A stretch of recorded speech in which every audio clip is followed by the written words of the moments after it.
A neat kitchen is the best decoration. ఈ word మీరు ఎక్కడైనా విన్నారా? వింటే ఈ వర్డ్ గురించి ఈ వీడియోలో తెలుసుకుందాము.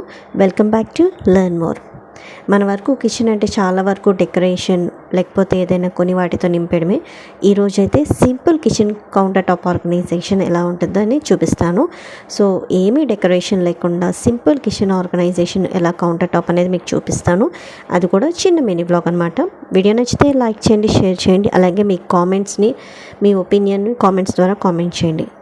అలాగే సబ్స్క్రైబ్ చేయడం మాత్రం మర్చిపోకండి. ఇదైతే చాలా చిన్న కిచెన్, కానీ నీట్ కిచెన్ అనమాట. మరి చిన్నది కాదు. So medium kitchen, apartment kitchen అనమాట. ఇదైతే మా పెద్ద అత్తయ్య వాళ్ళ కిచెను. సో ఇక్కడైతే కౌంటర్ టాప్ ఆర్గనైజేషన్ అనేది నేను చేశాను.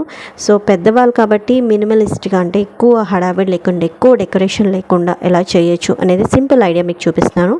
ఇక్కడ వచ్చి మీరు కింద స్టాండ్స్ చూసారు కదా, ఈ స్టాండ్స్ అయితే కనుక ఇలాగ పెద్దవాళ్ళు ఎవరైనా ఉన్నా సరే వాళ్ళకి యూజ్ అవుతుంది అనమాట. సో వాళ్ళకి ఎక్కువ క్లీనింగ్ అనేది ఎక్కువ ఉండదు, కింద కౌంటర్ టాప్ మీద పడిపోవడం అలాంటివి.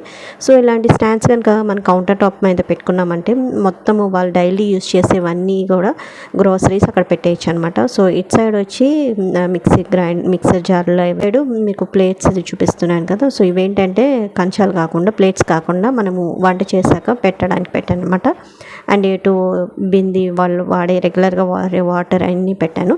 సో ఇదేంటంటే సింపుల్ కిచెన్ కౌంటర్ టాప్ అండి. మనము రెగ్యులర్గా మనము హడావిడి పడి ఆ లైటింగ్ డెకరేషన్ ఐటమ్స్ ఇలాంటివి ఏం లేకుండా సింపుల్గా నీట్గా ఉండే కిచెన్ కౌంటర్ టాప్ అనమాట.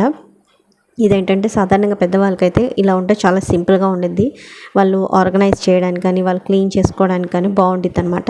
చూస్తున్నారు కదా, కౌంటర్ టాప్ అయితే ఇలా ఉండిద్ది. సో ఇదైతే నేను ఎటువంటిది ఏమీ దీనికి డెకరేషన్ ఏం చేయలేదు. సో ఇలా నీట్గా క్లీన్ చేసి సర్దాను అనమాట. సో ఇలా అయితే మనకి పెద్దవాళ్ళకి కానీ మనం ఎవరైనా ఉంటే కనుక ఇలా చేయొచ్చు అనమాట. వీడియో నచ్చితే లైక్ చేసి, కామెంట్ చేసి, సబ్స్క్రైబ్ చేయండి. Thank you.